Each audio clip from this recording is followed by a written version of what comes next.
ঘোরাঘুরি করতে আর খাওয়া দাওয়া করতে কারই না ভালো লাগে বলো। সো আসসালামু আলাইকুম এভরিওয়ান, কেমন আছো সবাই? আশা করি সবাই ভালো আছো অ্যান্ড আমিও ভালো আছি। আবারও নিয়ে চলে আসলাম তোমাদের মাঝে নতুন একটা ব্লগ। তো আজকে আমার বোন হঠাৎ করে বলতেছে যে চলো আপু আমরা আজকে ঘুরে আসি। সো আমার কোনো প্ল্যান ছিল না, আর আমি ভাবছিলাম যে আমি বাসায় নর্মালি ভিডিও বানাবো, কোথাও যাওয়ার আমার প্ল্যান ছিল না। সো আমার বোন হুট করে বলতেছে চলো আজকে আমরা একটু ঘুরে আসি।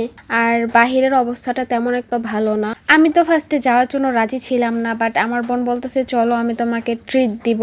সো আমি রেডি হইতেছি। সো আমি যে রেডি হওয়ার সময় একটু ভাবতেছিলাম যে যাব কিনা না যাব, বাট পরে ভাবলাম যে যাই, সমস্যা কি, বেশ অনেকদিন তো কোথাও যাওয়া হচ্ছে না, সো যাইতেই পারি, এটাতে কোনো সমস্যা নাই। তো আমি একটু আকাশটা দেখলাম যে আকাশে কেমন অবস্থা, কারণ ইদানিং প্রতিদিনই বৃষ্টি হচ্ছে, কোনো না কোনো সময় বৃষ্টি হইতেছে, হয় সকালে হয় দুপুরে না হলে রাত্রে, বৃষ্টি তো হচ্ছে। সো আমি একটু কনফিউজ ছিলাম যে বৃষ্টি হবে কিনা না হবে, কারণ সকালে বৃষ্টি আসে নাই আর প্রায় 12টা-1টা বাজে। সো ওই সময় বৃষ্টি আসে কিনা না আসে তার কোনো ঠিক নাই। সো এই জন্য আমি একটু কনফিউশনে ছিলাম। আর আকাশ হালকা হালকা অন্ধকার হইতেছিল। সো আমি আমার বোনকে বলছিলাম যে বোন দেখ বাহিরে তো বৃষ্টি আসবে মনে হয়। তখন আমার বোন বলতেছে যে বৃষ্টি আসতেও পারে বৃষ্টি নাও আসতে পারে, 50-50। সো রেডি হয়ে যাও, আমরা আজকে যাব।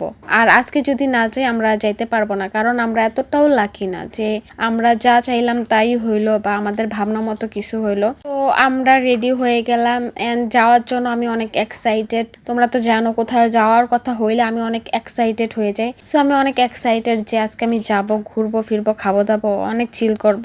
বাট কি হইলো, যাইতে না যাইতে বৃষ্টি শুরু হয়ে গেল। আল্লাহ, যে পরিমাণের বৃষ্টি হয়েছে জাস্ট বুড়িচং যাওয়ার পরে আমার মনটাই নষ্ট হয়ে গেল গা। মানে কেন আমার সাথে এমন হয় আমি বুঝি না, আমার সাথে এমন হইতে হবে। তো অনেক বৃষ্টি আসতেছিল, তো আমরা ফার্স্টে সিএনজি থেকে নামার পর একটা দোকানে দাঁড়াইছিলাম অনেকক্ষণ যাবত। তো বৃষ্টি থামার পর আমরা একটু যাই শপিং করার জন্য। আমার বোন একটু শপিং করার পর তারপর আমরা যে একটা রেস্টুরেন্টের ভিতরে যাওয়ার পর ওইখানে অর্ডার করি যে ফুচকা, চাপ অ্যান্ড বার্গার। তো এগুলা আমি আমার বোন আর ভাই মিলা খাই, কারণ আমরা তো বেশি খাইতে পারি না। বাসার জিনিস খাইতে পারি বাট বাহিরের জিনিস তেমন একটা খাইতে পারি না। তো ফুচকা নেওয়া হয়েছে 2 প্লেট, ফার্স্টে নিছি একটা, কারণ পরে যদি খাইতে পারি তখন আরেকটা নিব।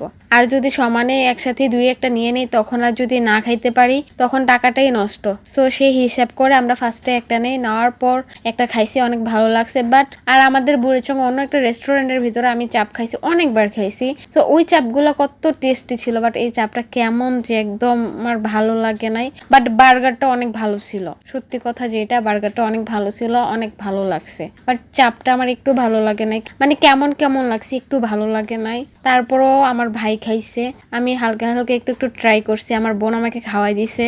আর আমি ভিডিও করা নিয়ে ব্যস্ত ছিলাম, আমি হালকা হালকা করে ভিডিও করতেছি আর আশেপাশের ভিউটাও দেখানোর চেষ্টা করছি তোমাদেরকে।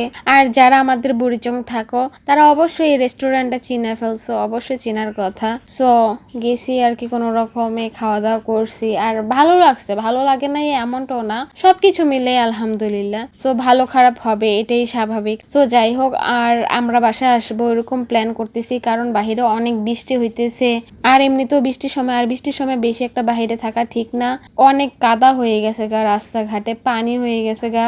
আসার সময় অনেক কষ্ট করে আসছি অ্যান্ড এখন যাওয়ার সময় যদি আবার বৃষ্টি শুরু হয় তাহলে তো অবস্থা খারাপ হয়ে যাবে, মানে একদম কাপড় চোপড় একদম নোংরা হয়ে গেছে গা। সো আমরা যত তাড়াতাড়ি খাওয়া দাওয়া শেষ করতে পারবো ঠিক তত তাড়াতাড়ি বাসায় যেতে পারবো, আমি এগুলা ভাবতেছি, কারণ আমি চাই না আর আমি নোংরা হইতে। সো আজকের ভিডিওটা এই পর্যন্তই। সো সবাই ভালো থাকো, সুস্থ থাকো, আবারও দেখা হবে নতুন কোনো ব্লগে। সো আসসালামু আলাইকুম সবাইকে।